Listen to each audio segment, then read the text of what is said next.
Start. नमस्कार। नमस्कार साथियों, प्रियंका जी की इस विशेष पत्रकार वार्ता में आप सबका स्वागत है। विलंब के लिए हम थोड़ी सी क्षमा चाहेंगे। बगैर किसी देरी के मैं अनुरोध करूंगा प्रियंका जी से कि वो एक बहुत महत्वपूर्ण विषय लेकर आपके बीच में उपस्थित हैं और अपनी बात आपको कहेंगी। आदरणीय प्रियंका जी। नमस्कार। आज कांग्रेस पार्टी उत्तर प्रदेश के विधानसभा चुनाव के लिए अपनी पहली सूची जारी करने जा रही है। 125 प्रत्याशियों की सूची है, जिसमें से 50 महिलाएं हैं। क्योंकि ये एक ऐतिहासिक पहल है, तो हमने सोचा इस प्रेस कॉन्फ्रेंस के जरिए आप सबको थोड़ा बहुत इन प्रत्याशियों के साथ अवगत भी कर लें कि कौन है ये लोग, किस तरह की सूची है। हमने प्रयास किया है कि संघर्षशील और ऐसे प्रत्याशी हों जो एक नई राजनीति का पहल करें पूरे प्रदेश में। इसमें इस सूची में 40% महिलाएं हैं और 40% युवा भी हैं। हमें आशा है कि इनके जरिए हम एक नई उम्मीद और एक नई तरह की राजनीति प्रदेश में उभार पाएंगे। जो महिलाएं हैं उनमें से कुछ पत्रकार हैं, एक अभिनेत्री भी है, कुछ संघर्षशील महिलाएं हैं जिन्होंने कांग्रेस पार्टी में रहते हुए सालों के लिए संघर्ष किया है। हमारी एक आध जिला अध्यक्ष भी हैं जिन्होंने बहुत अच्छा काम किया है। उसके साथ साथ ऐसी महिलाएं हैं जिन्होंने बहुत अत्याचार भी देखा है अपने जीवन में और उसके खिलाफ लड़ा है। कुछ समाज सेविकाएं भी हैं जो अपने विधानसभा से लड़ना चाह रही थी, तो उनको भी हमने समर्थन दिया है और आगे बढ़ा है। मैं इस सूची को, जो 50 महिलाएं हैं, 2 मिनट में मैं उनकी सूची पढ़ के आपको सुनाना भी चाहती हूँ। नंबर 18 नगीना में श्रीमती हेनरीटा राजीव सिंह। नंबर 21 नेहटौर में श्रीमती मीनाक्षी सिंह। नंबर 33 संभल में श्रीमती निदा अहमद। नंबर 45 हस्तिनापुर में श्रीमती अर्चना गौतम। 46 किठौर में श्रीमती बबीता गुर्जर। 60 गढ़मुक्तेश्वर में श्रीमती आभा चौधरी। 61 नोएडा में श्रीमती पंखुरी पाठक। 86 इतमादपुर में श्रीमती शिवानी सिंह बघेल। 94 में श्रीमती मनोज दीक्षित। 95 टुंडला में श्रीमती योगेश दिवाकर। 98 शिकोहाबाद में श्रीमती शशि शर्मा। 99 सिरसागंज में श्रीमती प्रतिमा पाल। एटा 104 में श्रीमती गुंजन मिश्रा। मैनपुरी 107 में श्रीमती विनीता साखिया। कड़हल 110 में श्रीमती ज्ञानवती देवी। बिसौली 112 में श्रीमती प्रज्ञा यशोधा।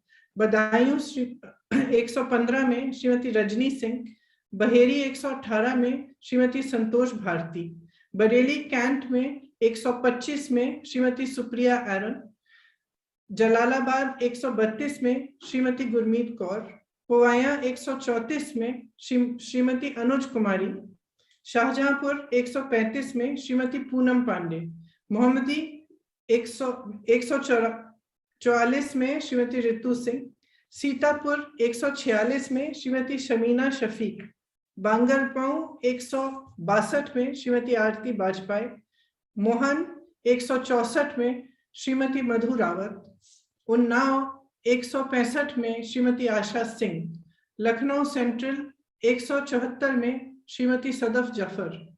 मोहनलालगंज 176 में श्रीमती ममता चौधरी। कादीपुर 191 में श्रीमती निखिलेश सरोज।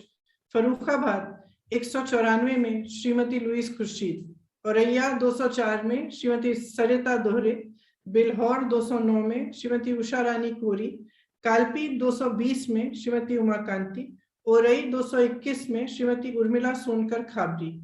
मानिकपुर 237 में श्रीमती रंजना बरातीलाल पांडे। रामपुर खास 244 में श्रीमती आराधना मिश्रा मोना जी। बाबागंज 245 में श्रीमती बीना रानी, फाफामऊ 254 में श्रीमती दुर्गेश पांडे, इलाहाबाद साउथ 263 में श्रीमती अल्पना निषाद, 264 में श्रीमती मंजू संत, दरियाबाद 270 में श्रीमती चित्रा वर्मा, हैदरगढ़ 272 में श्रीमती निर्मला चौधरी, गोंडा 296 में श्रीमती रमा कश्यप, डुमरियागंज 306 में श्रीमती कांति पांडे, हरैया 307 में श्रीमती लबोनी सिंह, खजनी 325 में श्रीमती रजनी देवी, रामपुर खरकना में श्रीमती शहला अरहारी 339, सागरी 345 में श्रीमती राणा खातून और मेहनगर 352 में श्रीमती निर्मला भारती। ये हमारी 50 महिलाएं हैं और मुझे बहुत खुशी और बहुत गर्व है कि ये सारी महिलाएं संघर्षशील हैं। कुछ आपने आप तो पहचानते भी होंगे, जैसे आराधना जी जो हमारी CLP लीडर हैं, लुइस खुर्शीद जी जो कई बार चुनाव लड़ चुकी हैं, ऐसी महिलाएं हैं जो काफी बार चुनाव भी लड़ चुकी हैं और ऐसी भी हैं जो पहली बार अपने संघर्ष के लिए, अपनी विचारधारा के लिए चुनाव लड़ रही हैं। इसमें खास तौर से मैं आपको बताना चाहती हूँ कि हमारी उन्नाव की जो प्रत्याशी हैं, जो उन्नाव का बहुत बड़ा रेप का केस हुआ था, उनकी माताजी हैं आशा सिंह जी, वो चुनाव लड़ना चाहती हैं और हमने उनको मौका दिया है कि अपने संघर्ष को वो जारी रखें और जिस सत्ता के जरिए उनको दबाया गया, उनके परिवार के साथ तरह तरह के अत्याचार किए गए, उनके पति की हत्या की गई, उनके देवर जी आज भी जेल में हैं, उनकी बेटी का बलात्कार किया गया, उसके बाद एक्सीडेंट कराया गया, वही सत्ता अपने हाथों में लें और खुद के लिए अपनी लड़ाई लड़ें। इसी तरह से सोनभद्र में जो आदिवासियों के साथ हुआ था, एक नरसिंहार आपको याद होगा कि हुआ था, जिसमें 13 आदिवासियों की मौत हुई थी। उस समय एक लड़का, आदिवासी लड़का था रामराज गोंड, जिन्होंने उनकी आवाज उठाई, उनके लिए संघर्ष किया। आज रामराज गोंड हमारे जिला अध्यक्ष हैं, पिछले 2 सालों से हमारे जिला अध्यक्ष रहे हैं। उन्होंने राजनीति करनी शुरू की और आज वह सोनभद्र में उम्भा से वह खड़े होंगे और इस संघर्ष को जारी रखेंगे। इसी तरह से आपको मालूम होगा कि आशा बहनों ने कोविड के समय कितनी बड़ी इस देश की सेवा की कि अपने जीवन को ध्यान में न रखते हुए घर घर गई, सेवा की, जिसको कोरोना था दवाइयां पहुंचाई और उनका मानदेय कभी बढ़ाया नहीं गया। उस मानदेय को बढ़ाने के लिए एक संघर्ष किया गया था। इसमें पूनम पांडे जी आशा बहू हैं, वह उन्होंने संघर्ष को मजबूती से उठाया। हाल ही में आपने देखा होगा एक वीडियो में उनको खूब पीटा गया, पुलिस ने उनको पकड़ा, प्रशासन ने उनको मारा पीटा, बस में घसीट के ले गए, उनके ऊपर बैठ के उनका गला दबाया कि तुमने हिम्मत कैसे की ये सवाल उठाने के लिए। तो पूनम पांडे जी भी शाहजहांपुर से चुनाव लड़ रही हैं। सदफ जाफर के बारे में आप सबने सुना होगा। सदफ जाफर ने NRC CAA के समय बहुत संघर्ष किया, पुलिस उनको उठाकर ले गई, बेवजह उनको जेल में डाला। उनके 2 बच्चे अकेले घर पे थे, उनकी देखभाल के लिए कोई नहीं था, फिर भी सदफ ने खूब संघर्ष किया, आवाज उठाई। उसके बाद भी जब सरकार ने तमाम पोस्टर छपवा के प्रदेश की शहरों में लोगों के चेहरों की फोटोग्राफ उन पोस्टरों पे लगाकर उनके बारे में प्रशासन ने लिखा, तब भी सदफ जी का नाम उसमें था, फिर भी उन्होंने संघर्ष किया और वो पीछे नहीं हटे। तो मैं आपसे कहना चाहती हूँ कि जो हमारी सूची है वो एक नया संदेश दे रही है।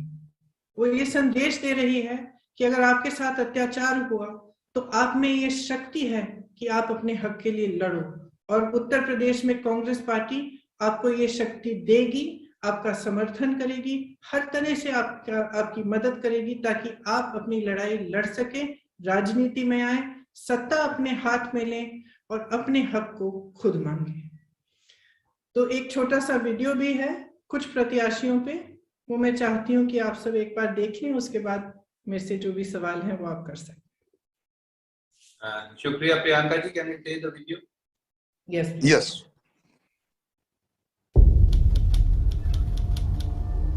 हम माखी के रहने वाले हैं, उन्नाव जिला के। हम रेप पीड़िता की मां हूँ।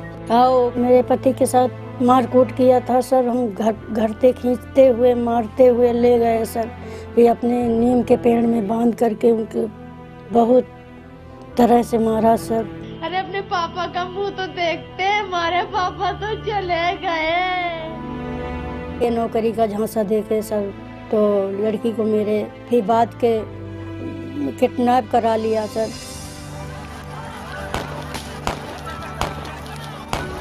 इस सरकार में हम लोगों को कहीं सुना नहीं गया। 17 जुलाई 2019 को वहाँ पे दिन में एक जगह जुटते हैं और जुटते ही कोई बात विचार नहीं हो पाता। इसके बावजूद तुरंत गोली मारना शुरू करते हैं।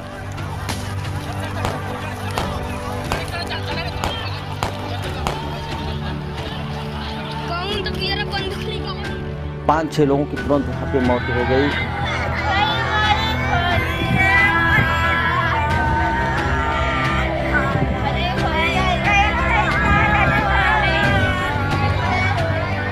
उस पे हमको भी लगा था यहाँ पर, तो हम तो बच गए।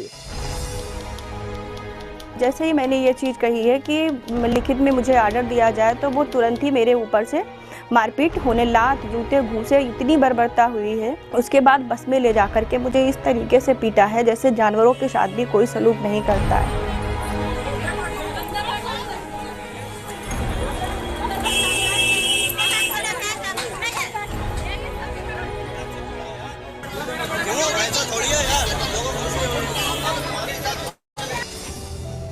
निषाद समाज के लिए नाव एक पूजनीय चीज़ है। हमारे निषाद समाज के लोगों के साथ बसवार गांव में जिस प्रकार से उन पर बर्बरता हुई पुलिस कर्मचारियों के द्वारा, उनकी नाव तोड़ दी गई।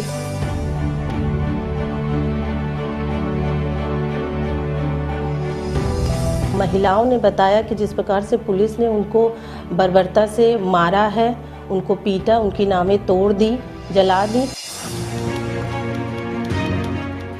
योगी आदित्यनाथ जी को लगता क्या है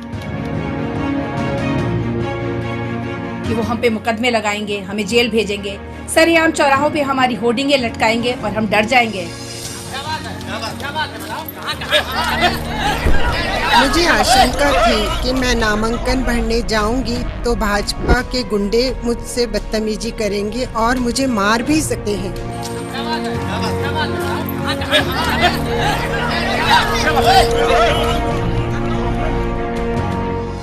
4 तिरही परी हैं सर। मेरे घर में छोटे छोटे बच्चे हैं। अब मेरी देवरानी भी ख़त्म हो गई, एक्सीडेंट करा के सेंगन ने ख़त्म करा दिया सर। हम बहुत सर मुसीबत झेल रहे हैं। इतनी मुसीबत सर कोई नहीं झेलेगा जितनी मुसीबत झेल रहे हैं सर। समझ में नहीं आता मैं क्या करूं। मैं नहीं लड़ूंगी तो और कौन लड़ेगा? हम आप चुनाव लड़ेंगे। मैं तुम्हारे साथ कांधे से कांधा मिला के चलूंगी। मैंने उनके लिए संघर्ष किया है और करती रहूंगी। आज सत्ता केवल डरता कांग्रेस पार्टी। न्याय मिलना चाहिए। हम लड़ेंगे, उनका हाथ रहेगा, मेरा जीत रहेगी।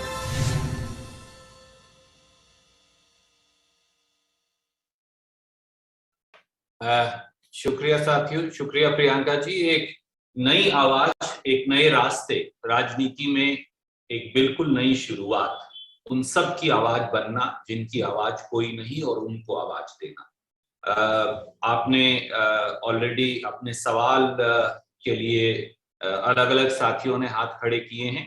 मैं एक एक करके वो सवाल लूंगा। पहले पीटीआई से Sanjeev Chopra ji. Thank you Randeep ji. Hello. Yes, Sanjeev, please go ahead. Can you spotlight him, please? Put the spotlight on Priyanka ji, then she will take her question. Yeah. नमस्कार प्रियंका जी।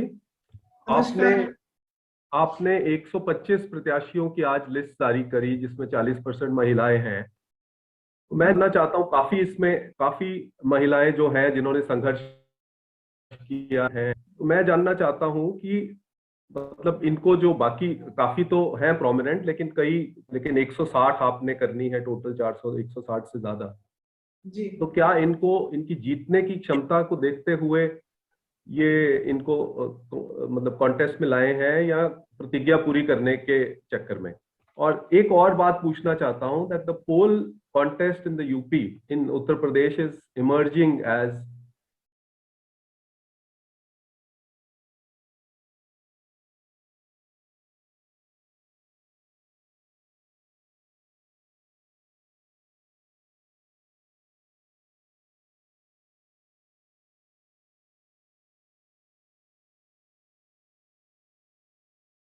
पहल करते हैं तो स्वाभाविक है कि कुछ ऐसी महिलाएं होंगी जो पहली बार चुनाव लड़ रही हैं। आशा सिंह जी पहली बार चुनाव लड़ रही हैं, लेकिन एक हिम्मत वाली महिला है, और ऐसी महिलाओं को जो पहली बार लड़ रहे हैं उनको हम पूरी तरह से अपनी पार्टी के संगठन का समर्थन और सब देंगे ताकि वो मजबूती से लड़ पाए। तो ये तो हुआ आपका पहला सवाल। जो आपने देखिए, the role we see for ourselves is two-pronged actually. The first is that we as a party are fighting in a state where action to the politics of youth. Thank you Priyanka ji. और संजीव जी ये याद रखिए कि विपक्ष की भूमिका अगर किसी ने निभाई है तो प्रियंका जी के नेतृत्व में केवल और केवल कांग्रेस पार्टी ने निभाई है। वो सारे दल जो आज अपने आप को दावेदार मानते हैं वो सब गायब थे जब जनता के मुद्दे सामने थे। मैं अनुरोध करूंगा सिद्धार्थ जी से, ANI न्यूज एजेंसी से, कि वो अपना सवाल पूछे। Siddharth ji please unmute and come. Sir नमस्कार। मैम नमस्कार। मेरा सवाल मैम ये है कि आप उत्तर प्रदेश की राजनीति की बात करें तो पिछले 2 दिनों से हम देख रहे हैं, 2-3 दिनों से आया राम गया राम की राजनीति चल रही है। एक के बाद एक पार्टी आम नेता बदल रहे हैं। इस लिस्ट से जो आपने अलग अलग चेहरे, अलग अलग सेक्शन ऑफ सोसाइटी से आप लेके आई हैं, उससे क्या साबित करना चाहती हैं, क्या संदेश देना चाहती हैं? और साथ ही ये कि कांग्रेस के लिए आपसे, क्योंकि पिछले 1.5-2 साल में कांग्रेस के कई नेता वो भी पार्टी छोड़ के गए। हालिया में इमरान मसूद और आपके एक इमरान अख्तर विधायक जो हैं वो भी चले गए, ये कहते हुए कि सपा एक मजबूत विकल्प है बीजेपी का। तो ऐसे में आप क्या सोचती हैं इसके ऊपर? किसके बारे में कि ये लोग जा रहे हैं, कि एग्जैक्टली किसके बारे में मैं क्या सोचती हूँ?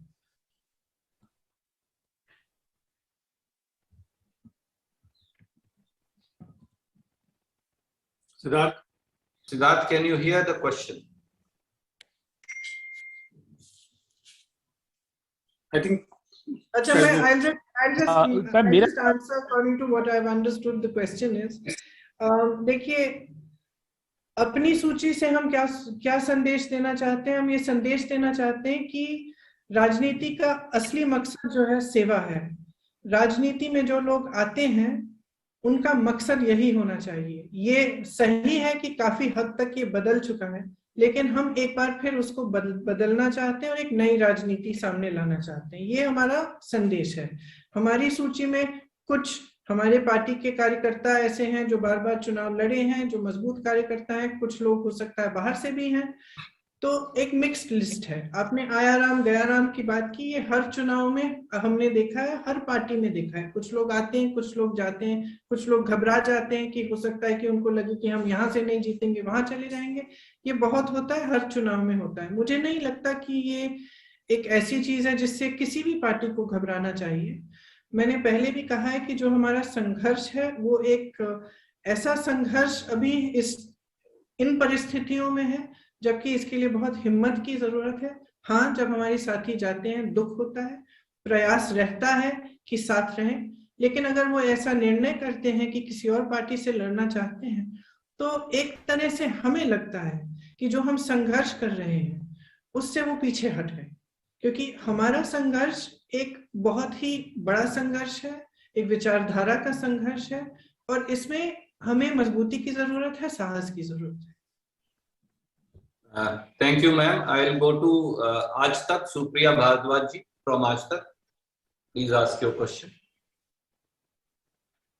Good morning, ma'am. The question is in connection with the Uttar Pradesh candidates. आपने भी जो सबके नाम अनाउंस किए हैं, कितना डिफिकल्ट रहा प्रोसेस आपको कैंडिडेट्स को फाइनलाइज करने का, स्पेशली विमेन का, बिकॉज खबरें ये आ रही थी कि एक सीट के ऊपर 3-3, 4-4 जो थे लोग कैंडिडेट्स ने, स्पेशली विमेन ने जो है अपना आपको रिक्वेस्ट दिया था। तो ये प्रोसेस पूरा विमेन सिलेक्शन का कैसा डिफिकल्ट रहा, कितना रहा? एंड जब विनेबिलिटी की बात करते हैं तो संघर्ष आपने खुद ने कहा कि बहुत ज्यादा है, because you are up against the giants, अगर कहा जाए उत्तर प्रदेश के अंदर आज के टाइम पे, और जितने आपके कैंडिडेट्स हैं फर्स्ट टाइम लड़ रहे हैं। So how do you see कि आप आगे किस तरह इनके लिए कैंपेन प्लान करेंगे? एंड इसके साथ में एक सेकंड जो क्वेश्चन है कैंपेन के से रिलेटेड है कि डिजिटल कैंपेन इस बारी कांग्रेस जो है वो किस तरह से उत्तर प्रदेश में आगे बढ़ाने जा रही है? व्हाट आर द मेन की elements in the digital campaign also? Okay, actually it wasn't as difficult as one might have thought it would be. We had a lot of applications from women in every constituency, and most of them were women who were actually already doing some social work or doing some good work in the area. So it wasn't very difficult per se to get the applications of women because they were very forthcoming, and a lot of women really have had the desire to fight but never really given the opportunity on an equal basis. Because when I'm guessing that earlier if there were men and women, the natural choice was going to be for the man, whereas here we've upturned that a little bit. We are doing something new. Because we're doing something new, it's clear that a lot of these ladies will be fighting for the first time. They will need some hand-holding and some help. We are fully geared up for that. You asked about the social sort of the new type of campaigning. It is actually going to be very interesting. We've thought about various different aspects of it. Now, seeing the COVID restrictions, for example, the door-to-door campaigning, which is allowed with 5 people. So we were thinking of in the next few days embarking on that very extensively. We already had quite an extensive door-to-door campaign. We'll be expanding that. We'll be doing Facebook Lives and a lot of social media interactions. Like earlier we were doing our Ladki Hoon marathons. We'll be doing competitions online, and we will take that same energy online. I was doing women's town halls. We'll now be doing them on Facebook and Facebook Live and doing Google Hangouts and things. So I think actually it'll be quite interesting to see how this pans out. Thank you, ma'am. Let me go to ABP. Janinder ji from ABP, you have a question. Please come in. Janinder ji. जी प्रियंका जी नमस्ते। मेरे 2 सवाल है ma'am. एक सवाल तो ये है कि अभी फिलहाल यूपी की सियासत में हम देख रहे हैं कि 80 और 20 की बात हो रही है, 80%, 20% की बात हो रही है, अगड़ा पिछड़ा की बात हो रही है। और ऐसे में अगर हम आपका कैंपेन देखते हैं तो आप महिलाओं के सशक्तिकरण और बेरोजगारी और किसानों की स्थिति को सेंटर में लाने की कोशिश कर रही हैं। तो एक तो ये सवाल है कि आप इसको कैसे मुख्य एजेंडा बनाएंगी चुनाव का। और दूसरा सवाल मैम ये है कि अगर हम चुनावी वास्तविकता को देखें, तमाम सर्वे को देखें, तो सीधी लड़ाई जो है वो बीजेपी और सपा के बीच दिख रही है। जिस दिन चुनाव अनाउंस हुआ उस दिन रणदीप जी ने कहा कि यूपी में कांग्रेस के बिना सरकार नहीं बनेगी। कांग्रेस प्रभारी के तौर पर मैं आपसे पूछ रहा हूं कि क्या आपका लक्ष्य है यूपी चुनाव को लेकर के, क्या आप भी इसी लक्ष्य के साथ चुनाव में उतर रही हैं कि यूपी में अगली सरकार जो बने उसमें कांग्रेस की भूमिका हो, कांग्रेस के बिना कोई सरकार ना बने? Thank you. हमारा जरूर ये एक लक्ष्य है। हमारा लक्ष्य ये भी है कि हमारी पार्टी मजबूत बने। हमारा लक्ष्य ये भी है कि जो प्रत्याशी लड़े वो ज्यादातर जनता के मुद्दों पर लड़े। आपने कहा कि हम विकास की बात कर रहे हैं, महिलाओं की बात कर रहे हैं। हमारा प्रयास, और हमने अपने सभी नेताओं कार्यकर्ताओं से कहा है, हम एक नकारात्मक कैंपेन नहीं करेंगे। हम एक सकारात्मक प्रचार का पूरा कैंपेन करेंगे। हम चाहते हैं कि सकारात्मक बातें हों, भविष्य की बातें हों, विकास की बातें हों, महिला सशक्तिकरण की बात हो, जो अत्याचार हैं उनको रोकने की बात हो, दलितों को आगे बढ़ाने की बात हो। हम चाहते हैं कि पूरा जो उत्तर प्रदेश का समाज है उसको एक समान दृष्टि से देखकर उनको आगे बढ़ाया जाए। जो प्रदेश की समस्याएं हैं उनको हल किया जाए। ताकि प्रदेश आगे बढ़े। देखिए, आप 80 और 20% की बात करते हैं। रोजगार, जितने नौजवान यूपी में आज बेरोजगार हैं, उनका प्रतिशत क्यों नहीं गिना जा रहा है? क्या वो जरूरी नहीं है? क्या वो महत्वपूर्ण नहीं है? क्या चुनाव में उनके रोजगार की बात नहीं होनी चाहिए? जितने नौजवान तमाम परीक्षाएं दे चुके हैं लेकिन उनको नौकरी नहीं मिल रही है। कई ऐसे नौजवान हैं जो 2-2, 3-3 बार परीक्षाएं देते हैं, परीक्षा रद्द हो जाती है, पेपर लीक हो जाता है, वो कट ऑफ चेंज हो जाता है। उनके बारे में क्यों नहीं सोचा जा रहा है? जिन महिलाओं पर अत्याचार हो रहा है उनके बारे में क्यों नहीं सोचा जा रहा है? जब चुनाव है तो चुनाव का मतलब क्या है? राजनीतिक पार्टी जनता के लिए कर क्या रही है और आगे भविष्य में करना क्या चाहती है, इस पे चर्चा होनी चाहिए। तो हमारा ठोस विचार है कि इन्हीं मुद्दों पे चर्चा होनी चाहिए, इन्हीं मुद्दों को आगे लाना चाहिए। आपने कहा कि हम महिलाओं को आगे लाने की कोशिश कर रहे हैं। देखिए, हमारी कोशिश है, ठीक है, लेकिन अगर आप हमारी कोशिश की सफलता आप देखें पिछली 2-3 हफ्तों में, तो मोदी जी ने अपनी पहली पूरी महिलाओं की रैली करनी पड़ी उन्हें। योगी जी को महिलाओं के लिए घोषणा देनी पड़ी। अखिलेश जी अपनी घोषणाएं दे रहे हैं महिलाओं के लिए, यहाँ तक कि आरएलडी ने भी घोषणा की है महिलाओं के लिए अलग। और मायावती जी भी हाल में ही एक बड़ी महिलाओं की रैली करने जा रही थी जब कोरोना की ये लहर आई। तो हम कोशिश नहीं कर रहे हैं, हम ला चुके हैं महिलाओं को सामने, डिस्कशन में ला चुके हैं। आज उत्तर प्रदेश के चुनाव में महिलाओं को कोई भी पार्टी नकार नहीं सकता। मैं समझती हूं कि एक सफलता है और इसी तरह से हम ऐसे मुद्दे उठाते रहेंगे जिनको हम सेंटर स्टेज पे लाएं ताकि कोई भी राजनीतिक दल हो उनको नकार नहीं पाएगा। कौन से मुद्दे हैं ये? जैसे मैंने कहा, मुख्य रूप से विकास के मुद्दे हैं। सेहत के लिए क्या किया जाएगा, शिक्षा के लिए क्या किया जाएगा, रोजगार के लिए क्या किया जाएगा, सामाजिक सशक्तिकरण के लिए क्या किया जाएगा, ये मुद्दे हैं और हम एकमात्र फोकस हमारा इन मुद्दों पर रहेगा। Thank you, ma'am. I'm going to go to Vikrant now. Vikrant from TV9, please come in. जी प्रियंका जी नमस्कार। मेरा सवाल ये है कि आप राजनीति में आ गई, आपने कहा कि तमाम संघर्ष करने वाली महिलाओं को आपने टिकट दे दिया है, तो क्या आप भी यूपी का विधानसभा चुनाव लड़ेंगी? और अगर नहीं लड़ेंगी तो अगले 5 साल के लिए उत्तर प्रदेश के लिए आपने अपने लिए क्या लक्ष्य तय कर रखे हैं? आपकी अपनी राजनीति किधर जाएगी आगे? देखिए, जो मैंने यूपी में शुरू किया है, मैं वो प्रयास जारी रखूंगी। इस चुनाव के बाद भी यूपी में ही रहूंगी और यूपी में ही मैं कार्य करती रहूंगी। बाकी अगर मेरी पार्टी मुझे कहे कि कहीं और भी चाहते हैं कि मैं अपनी थोड़ी सी भूमिका निभाऊं, वो भी मैं करूंगी जैसे मैंने हमेशा किया है।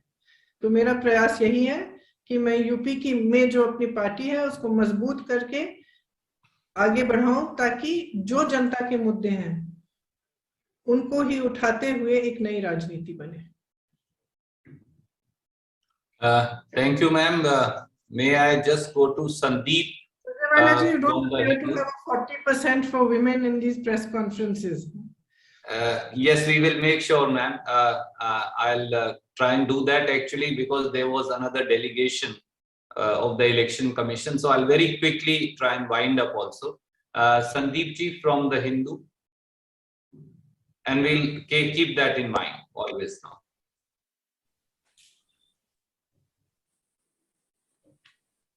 Sandeep, can you hear us?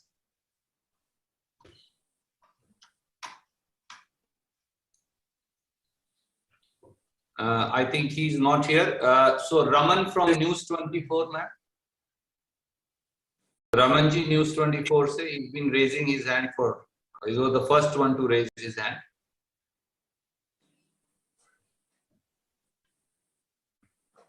Raman, can you hear us?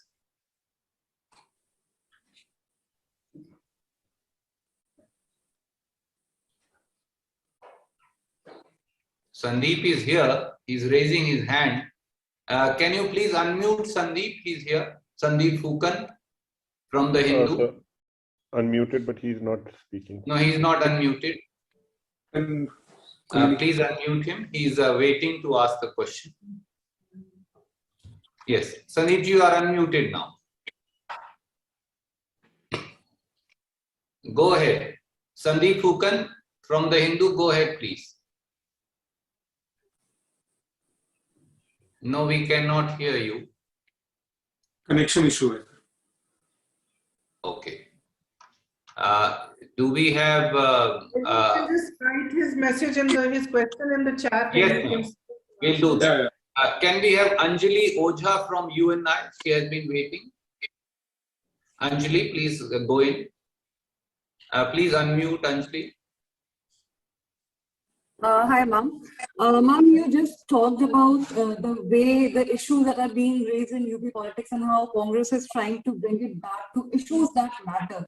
We've seen a lot happening in the elections. Election Commission has also expressed concerns about free speech. And of course, the 80-20 comment that has come from the Uttar Pradesh Chief Minister. In the light of all this, ma'am, how do you think that there will be a positive impact of the campaign that Congress is running or the issues that are being raised in the elections? And in case in a post-election scenario, there's a requirement to extend support to other political opposition parties to throw the BJP government out, would the Congress be considering that as well? Are you saying after the elections are over? After the result? Yes, of course. Why not? Why not? There's absolutely no question. Why should we not? And your other question about a positive sort of campaign, look, somebody has to start talking about the right things. And I feel very strongly that we have to steer the politics, not just of Uttar Pradesh, but of the country in a more positive and constructive direction. We have to be talking about issues of development, education, health. Look at our health expenditure in the times of Corona. Look at the amount we're spending on education. What are we doing to provide a stronger foundation of education at the primary level, secondary level, at the university level for students? What have we done for employment? Why is our unemployment rate so high? So these are questions, I think, which we have to start bringing center stage. And it is not an easy task. Because it's much easier to mobilize people on hate and negativity. It is much, much tougher to mobilize people on a positive agenda. But I think if we don't start, it's never going to happen. So if we take a beating for starting in the beginning, but we keep carrying on and we continue to work hard on it, I'm sure it will have an effect. And I know that there are so many young people I meet. In my work in UP, I meet university students all the time, students who are trying to get jobs also, young people who are trying to start their own businesses. And they're really looking for a politics that is answering their questions and that is showing them a way forward for a strong future. So I think there is definitely an energy there. And I think that there is definitely a need, both in the state and in our country, to have a more positive and constructive dialogue and discussion in politics. And I'm happy to be part of it. Thank you, ma'am. Sandeep has sent his question. If you permit me, I'll read it because he has some connection issue. His question is the Congress trying to build an entirely new constituency of women voters like Nitish Kumar did in Bihar? That's from The Hindu. The way I see it, we are just mobilizing women to stand up for themselves and ask for what is rightfully theirs and to participate in the political process with the energy and the strength and the capacity that they actually have. So I don't see this as creating a new vote bank of young women. I see it as empowering women to ask for their right and to stand up for themselves. And I see it, frankly, as their right. They are 50% of the population. It is absolutely their right to participate fully in politics. Well, ma'am, there are close to 60, 70 more friends who are waiting to ask questions, and I'm sure कि कभी और एक और मौका होगा जब लल्लू जी, मोना जी आपके साथ और सवालों का जवाब यूपी में सुप्रिया जी के साथ आप और दे पाएंगी। आपकी अनुमति से मैं सब साथियों से हाथ जोड़कर क्षमा प्रार्थना करते हुए इस प्रेस कॉन्फ्रेंस को यहीं वाइंड अप करने की इजाजत चाहूंगा। मुझे पता है कि आपका अगला कार्यक्रम है और एक इलेक्शन कमीशन को डेलीगेशन भी जाना है।